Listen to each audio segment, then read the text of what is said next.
자, 여러분은 지금 세상에 딱 하나밖에 없는 소통 테이너 오종철, 그리고 딱 하나밖에 없는 욕 테라피스트 이영석이 진행하고 있는 꼴찌들의 통쾌한 승리 144회. 자, 우리 스노우 폭스 김승호 대표님과 함께하고 있습니다. 와우. 박수 주세요. 와우. 우! 자, 이게 벌써 20분 지난 거예요? 네. 사실 25분 지났어요. 그래요? 원래 20분에 끊는데 제가 수동이라서. 네. 자, 오늘 아까 지금 생각에 대한 네. 이야기를 좀 이어가 보겠습니다. 질문이 그러니까 뭐죠? 아니, 아까 우리가 돈에 대한 얘기를 해드릴까요? 뭐 어떤 생각에 대한 이야기를 해드릴까요? 그러셨었거든요. 저는 그 생각 자체가 갖고 있는 힘이 네. 여러분들이 생각하는 것보다 큽니다. 오. 정말 큽니다. 예. 책을 내봤는데 제가 책을 낼 때 출판사 사장이 아마 이 책이 하나가 나가면 이 전 책 얘기하는 거예요. 제가 책을 3권 썼는데 첫 번째 책을 쓸 때 얘기해요. 예. 이 책이 나가면 이 책을 보고 언젠가 영향을 받을 사람들이 방송이나 어디서 보여주는 것보다 강할 거다. 그러니까 책을 한번 내보자라고 했을 때 실제로 그때 책을 내고 나서 만난 사람들이 꽤 돼요. 그때 책이 불과 제가 한 3만 부, 4만 부 나간 걸로 알고 있는데 네. 김밥 파는 CEO 얘기예요. 예. 그때 그 책을 보고 중국으로 간 사람이 있어요. 오. 손 들어봐요 잠깐. 야. 저 뒤에. 네. 저 뒤에. 그리고 그 옆에 그 책을 저 사장님한테 갖다 준 여자분이 있어요. 손 들어봐요. 야, 저분 승진시켜 주세요. 이게 무슨 얘기냐면 상당히 여러 사람한테 책이 이제 영향을 주거든요. 근데 이제 영향을 줄 수 있는 요인이 뭐냐면 그 안에 있는 텍스트예요. 글자로 써진 문자로 써진 이 글자가 주는 힘이 어마어마합니다. 근데 이 글자는 어디서 나타나냐면 다 생각에서 나타나잖아요. 그래서 생각은 아주 큰 비밀을 갖고 있어요. 내가 무엇을 생각하느냐에 따라서 내 모습이 그대로 나타나는 게 생각이에요. 그러니까 여러분들은 인정하지 않을 거예요. 지금 내 모습이 내 생각이라는 거를 현재의 나는 내 생각이 소산이다라는 말을 제 명함에다 적어서 갖고 다니는데 네. 여러분들의 현재 모습은 여러분들이 생각한 것이 여러분들의 모습이에요. 예. 그러니까 내가 부족하거나 내가 잘났거나 내가 어떤 방식으로 내가 뭘 갖고 있다면 이건 이미 다 생각한 거의 결과물이에요. 나는 이걸 원하지 않았는데 나는 왜 이 모양일까? 라도 그것도 여러분들의 생상이에요. 왜 그러냐면 이거를 부정하는 현상 자체도 자기의 모습이기 때문에 생각은 이게 부정인지 긍정인지를 알 수가 없거든요. 그래서 여러분들의 이 고민에 막 쌓여 있는 것도 그 고민 속에 들어가 있는 자기의 모습이에요. 그래서 생각은 여러분들의 반영물이에요. 그 비밀을 아는 순간에 상당히 많은 게 바뀝니다. 예를 들면 사실은 그 얘기 좀 해주세요. 저희 이제 네. 저는 저희 같이 공부하는 제자라서 매일 100번씩 원하는 그러니까. 걸 쓰게 하잖아요. 그 사례 좀 말씀해 주세요. 이제 제 책을 읽어본 분들은 100번씩 120씩 쓰는 거에 대한 그 구절을 보셨을 거예요. 네, 네. 저는 이 생각을 머릿속에다 집어넣는 아주 무식한 방법으로 100번씩 120씩 쓰기를 권하거든요. 그럼 이제 이걸 어디 가서 이야기를 하거나 이미 아신 분들은 이게 일종의 무슨 그 종교화돼 있더라고요. 이걸 연필로 써도 되냐, 뭐 모니터에 쓰면 안 되냐, 하루 건너뛰면 어떡하냐 이런 질문을 하는데 종이가 아까워서 그런데 쓴 데다가 또 쓰면 안 되냐? 뭐 이렇게. 그렇죠. 네. 오늘 못 봤는데 휴지에다 쓰면 안 되냐, 뭐 이런 질문들을 실제로 해요. 근데 이제 이 질문들을 몰아서 대답을 할게요. 제가 생각을 그렇게 하라고 하는 이유는 그걸 하루에 100번씩 100일 쓰면 꼭 된다는 얘기가 아니에요. 그렇게 하면 머릿속에 그게 박혀 들어가요. 여러분들 한 번이라도 그렇게 해본 적 있어요? 없잖아요, 보통의 경우에. 그리고 실제로 이걸 해보는 거는 생각보다 어려워요. 그렇죠.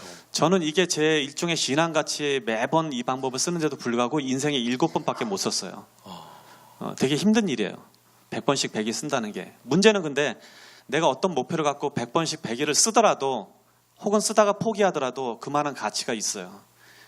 100번씩 쓰다가 포기했다 하는 이야기는 그만큼 절박하지 않다는 이야기예요. 100번씩 썼다는 얘기는 내가 이거를 정말 원한다는 이야기예요. 어떤 사람은 100번씩 쓰다가 내용이 자꾸 바뀌어요. 그러면 이게 자기가 진짜 원하지 않는다는 거예요. 그래서 100번씩 쓰기를 해보면 자기가 무엇을 원하는지를 알 수 있고 이걸 마치게 되면 그렇게 쓴 추억, 기억은 절대 머릿속에서 사라지지 않을 거라고요. 이게 이제 생각의 씨앗이 돼요. 생각의 씨앗. 네, 생각의 씨앗이 돼서 이렇게 저는 생각을 물리적인 힘이라고 믿는 사람이에요. 생각 자체가 물리적인 힘이라고 믿어요. 근데 물리적인 힘으로 발현이 되려면 이 생각이 물리적 현상으로 나타나야 되잖아요. 그런데 내가 인간이라는 신체를 갖고 있는 하나의 인격체이니까 이 생각을 종이에다 쓰는 순간 이거는 물리적으로 나타난 거예요.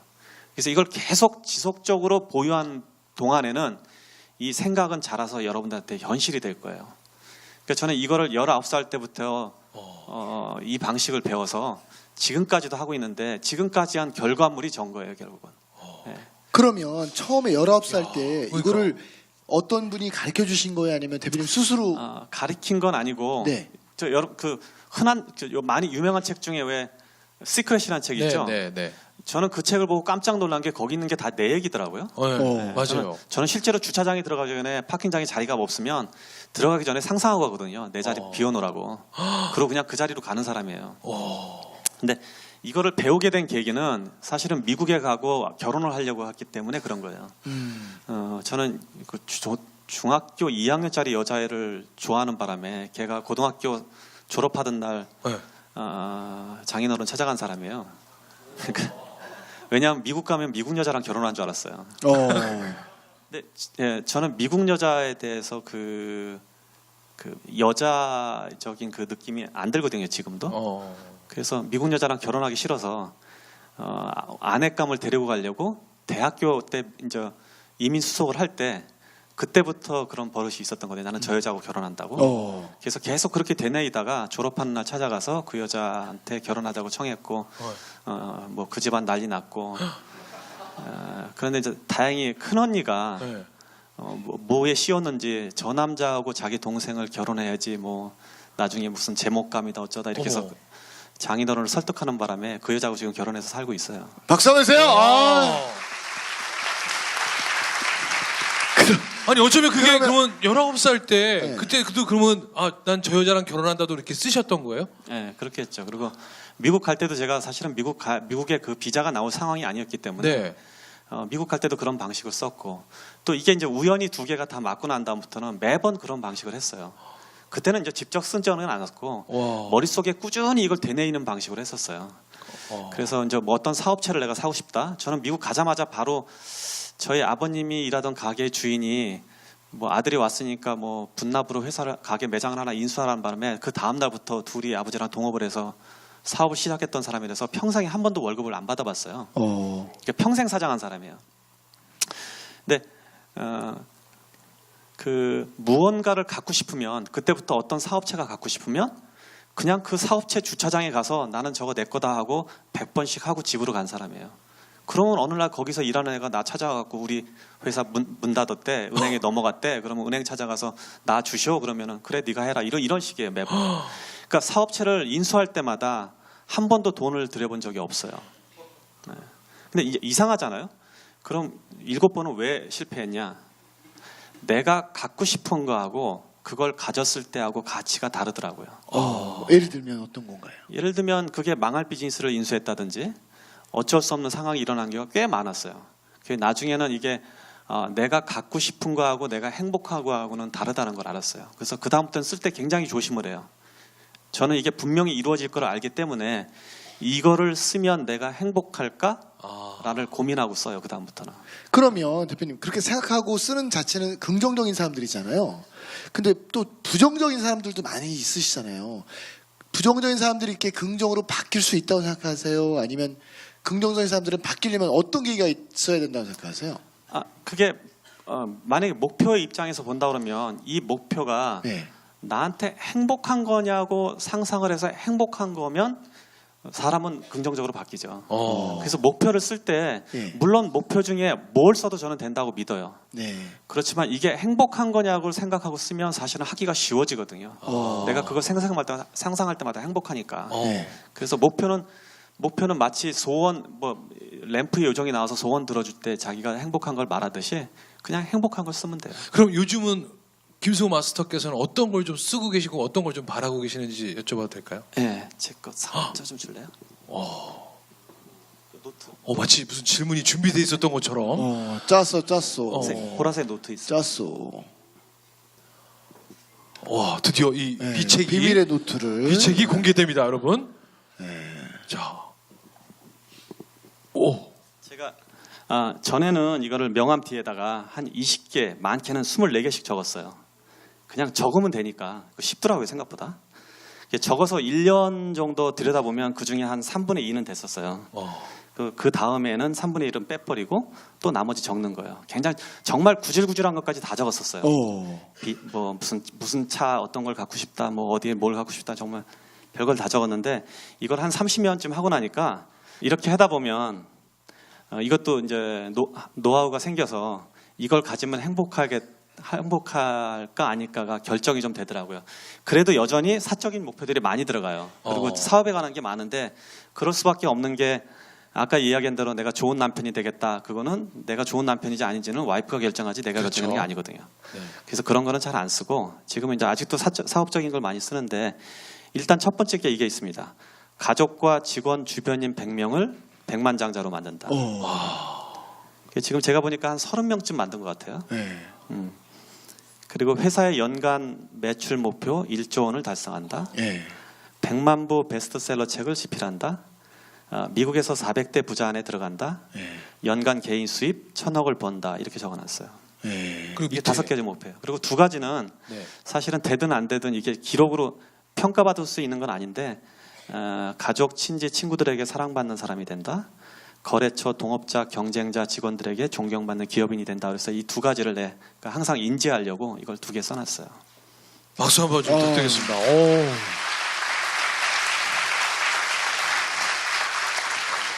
그러니까 이게 사실은 김승호 회장을 지금 행복하게 만들어주는 것들이잖아요. 예, 행복하게 만드는 거죠. 이거 생각만 해도. 저희가 사실은 우리 대표님 네. 수업 듣는데 저희 어떤 사례가 있었냐면 로라 퍼시픽 맞나요? 로사퍼시픽. 네, 이런 회사를 운영하는 대표님이 계시는데 이거를 매일 썼어요. 자기 사옥 갖기. 근데 정말 50일째인가요? 며칠째 만이죠?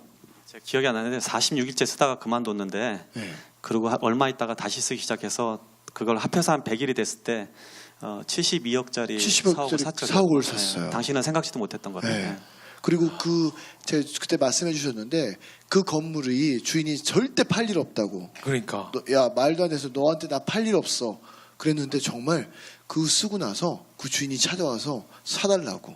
그래서 건물을 매입하신 지 얼마 안 되셨거든요. 그러니까 여러분들도 오늘부터 한번 정말 적어보세요. 자, 즉시 반드시 될 때까지. 와우! 우!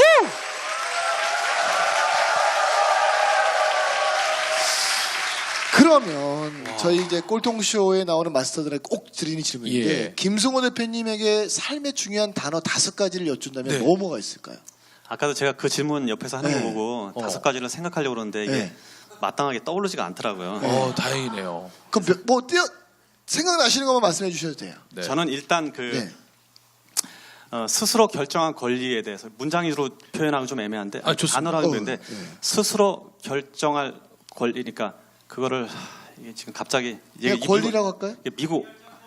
미국에서 오래 살면 미국 단어도 생각이 안 나고 한국말도 생각이 안 나요. 그렇죠. 외국에서 오신 분은 알 거예요. 네. 자기 결정권을 굉장히 중요시합니다. 자기 결정권. 이게 결국 인생은 자기 결정권을 확보하기 위한 싸움인 것 같아요. 자기가 뭔가를 결정할 때 결정할 스스로 할 내가 수 있는 원하는 영역. 것을 내 마음대로 결정할 수 있는 힘, 권리. 자, 이거야말로 인생의 가치, 네. 가치인 것 같아요. 자, 그리고요. 두 번째. 두 번째는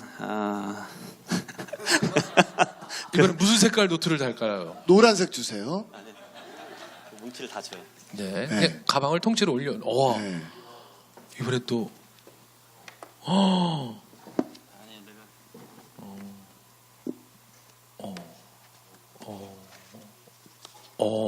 아니, 별거 아닙니다 이거. 네.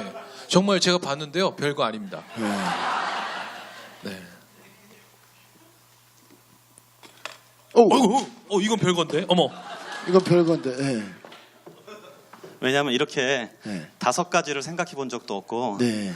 5가지를 가치를 기준으로 둔 적이 없어서 네. 이 질문이 사실은 되게 당황하고 있습니다. 지금. 네. 네. 그러면 굳이 지금 제가 일부러 5가지를 못 만들고 있어요. 뭐 한 두 가지라도 말씀해 주시죠. 그러니까 근데 대부분의 경우는 저는 그 생각이 그러니까 내가 스스로 결정할 수 있는 자기 결정권하고 내 스스로 생각할 수 있는 권리, 그러니까 자유 의지에 대해서 인생의 가치를 두는 편이에요. 자율 의지. 예. 자, 그러면 사실은 5가지보다는 이 2가지가 거의 예. 다를 대변할 거라고 봅니다. 네, 두 가지로 하시죠. 그럼. 네. 자, 그러면 우리 김승호 마스터께서는 자기 결정권을 가지셨던 첫 번째 기억이 언제셨는지 기억나세요? 자기 결정권을 여기서 제가 말하는 자기 결정권은 뭐냐면 내가 무엇을 네. 결정하더라도 이것이 내 마음대로 결정할 수 있는 상황에 돌입하는 건데 그렇죠. 지금 보통의 사람들은 자기가 스스로 결정할 수 있는 것이 상당히 없을 거예요. 왜냐하면 내가 내일 만약에 쉬고 싶다면 쉴 수 있어요?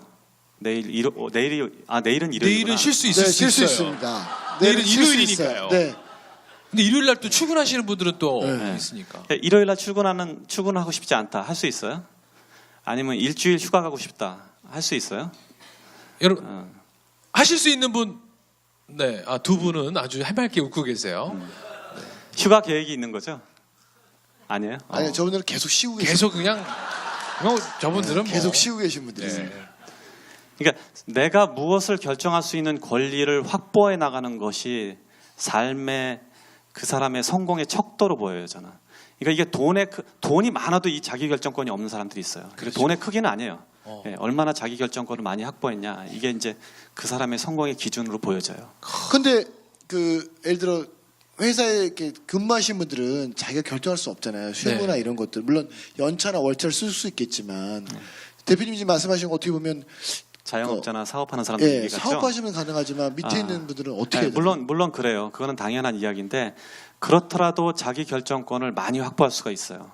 그렇더라도. 예. 예를 들면 어떻게 해야 돼요? 삶에서 자기 결정권을 확보한다는 얘기는 그 삶에 내 생각이 얼만큼 자유로울 수 있는가, 내 자유 의지를 얼만큼 확보할 수 있는가에 따라서 틀려지는데 네. 내가 무언가에 내가 생각할 수 있는 이게 이제 철학적으로 되게 이제 복잡한 얘기가 나오는데 네. 내 스스로 무언가를 생각할 수 없는 상황들이 있어요. 여러분들 보면 나는 내가 무언가의 내 판단 기준이 나한테 들어와 있는데 이게 내가 생각한 건지 사회가 준 건지 그렇지. 아니면 맞아요. 내가 이끌려서 그냥 어디에 휘몰려서 지금 결정한 거지 아무것도 모를 때가 있다고요. 네. 그래서 이 생각을 내 스스로 판단해서 스스로 독립적으로 생각을 유지해 나가는 거야말로 이 자유 결정권과 연결된 아주 큰 고리거든요. 그러면 팀원들이 만약에 대표님한테 나 일주일 여행 가고 싶습니다. 한 달 여행 가고 싶습니다. 나 자유 결정권이 있습니다. 이러면 어떻게 해야 되나요? 만약 윗사람은. 그래서 그런 위치에 있지 않는 자체가 예. 그 성공의 크기가 틀리다는 거죠. 네. 팀원이 아니라 팀장이라면 아니면 그것보다 더 높은 직급이라면 가능해지겠죠. 예. 그러니까 그런 결정권을 계속 확장해 나가는 것이 성공의 근간으로 보는 거죠. 예. 그러니까 예를 들어 존재감이 없는 사람은 저 한 달 여행 가겠습니다. 그러면 그래 너 그만둬라 이렇게 하지만 존재감 있는 사람은 갔다 와서 열심히 더 해 이렇게 그렇죠. 그런 당연히 얘기인 거예요? 그렇게 되죠. 예. 오. 예. 삶에서 자기 결정권을 확장해 나가는 과정이 성공의 과정이라고 보시면 돼요. 내가 결정할 수 있는 게 거의 없다. 예. 그럼 사실은 아직까지도 노력을 많이 해야 되는 상황인 거죠. 그러면 대표님은 밑에 일이라는 같이 구성하는 이들한테 결정권을 많이 주시는 편이세요? 아니면 어떠세요? 네, 저는 그 회사의 물론 이제 회사 조직 내에서 일을 할 때는 저희는 그 회사가 그 재량권이라는 게 굉장히 강하게 유지되고 있습니다. 저는 제 동생한테도 매장을 못 줘요. 오. 네, 그 담당자가 오케이를 해줘야 되는 거고. 예. 여러분들 제가 이제 이쪽에 이제 사업을 하다 보니까 뭐 우리 애 뭐 취직시켜 달라 뭐 어쩌고 이런 소리 하잖아요. 예. 제가 할 수 있는 게 아무것도 없어요. 우리 회사. 오. 그 본인 그 회사의 그 직책을 맡고 있는 사람의 결정권이 재량권이 더 많기 때문에 예. 그런 요청 자체가 들어가지가 않습니다. 자, 그러면 저는 지금 이제 회장님 입장에서는 막 자유결정권 또 자율의지 이렇게 얘기를 해주시는데 우리는 보통 사람들은 어떻게 하냐? 왜 그게 잘 안 되는 안 되는지. 건지에 대한 걸 얘기해 주실 수 있죠. 한 번 자, 그러면 진짜. 우리 너무 진짜 아날로그야. 왜 이 순간에 꼭 시간이 그러니까요. 19분 그쵸. 58초에 와. 하필이면 제가 이 질문이 떠오를까요? 그러니까요. 여러분 정말 자. 안타깝습니다만 아쉽지만 3부를 꼭 들어주셔야 이 답을 얻으실 수 있을 것 같습니다. 잠시 후 3부에 뵙겠습니다. 즉시 반드시 될 때까지! 와우!